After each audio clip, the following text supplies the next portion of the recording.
বনি ইসরাইলের এক বদমাশ ছিল কিফিল নাম। কিফিল হাদিসের কিতাবে পাওয়া যায়। বনি ইসরাইলের বদমাশ, যে নিজেকে মানুষ বলে কখনো স্বীকার করতো না, বলতো আমার চেয়ে কুকুরও ভালো। কেননা প্রতি রাত্রে তার যৌন চাহিদা মেটানোর জন্য, ব্যভিচারের জন্য তাকে প্রতি রাত্রে সে খরচ করত 50 থেকে 60 লক্ষ টাকা বর্তমান টাকায়। এক রাত্রে একজনকে ধরে নিয়ে আসছে, কামরায় ঢুকায় দিয়া বলছে আমি প্রস্তুতি নিয়ে আসতেছি। যখন প্রস্তুতি নিয়ে কামরায় ঢুকতেছিল তো দেখতেছে ওই মহিলা এক কোনায় বসে কাঁদতেছে। তো জিজ্ঞাসা করছে তোকে জোর করে নিয়ে আসি না, টাকা দিয়ে নিয়ে আসছি, কাঁদিস তো কাঁদিস কেন?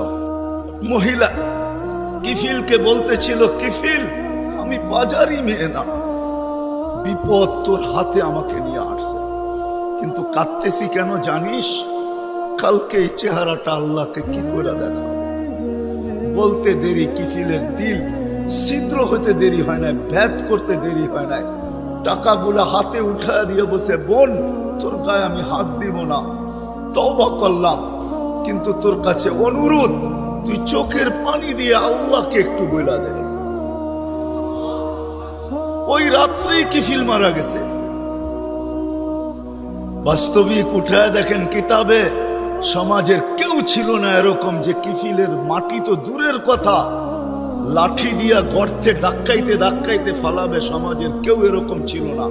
থুতু দেওয়ার জন্য কেউ প্রস্তুত ছিল না।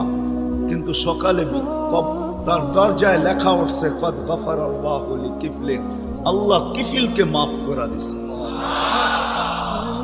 কথা অল্প যদি হয় আর যদি শোনার হক আদায় হয়, রব্বে কাবার কসম দিল ভেদ করে চলে যাবে।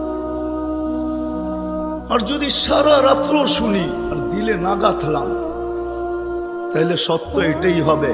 যদি আমি এখন প্রমাণ দিই তো দিতে পারবো আমাদের শোনার মাত্রা কতটুকু আর আমলের মাত্রা কতটুকু, কার বয়সের মাত্রা কতটুকু আর শোনার মাত্রা কতটুকু আর আমলের মাত্রা কতটুকু। মিডিয়ার যুগ, সারা দিন শুনতে থাকে, কিন্তু আমল কতটুকু বলেন? আমল বেশি? আমল খুব কম, কিন্তু দাবি তো ছিল আমলের। ওমা খালাকতুল জিন্না ওয়াল ইনসা ইল্লা লিয়াবুদুন, দাবি তো ছিল আমাদের কাছে আমলের। এই জন্যই তো নিশ্চয় অস্তিত্ব দিয়া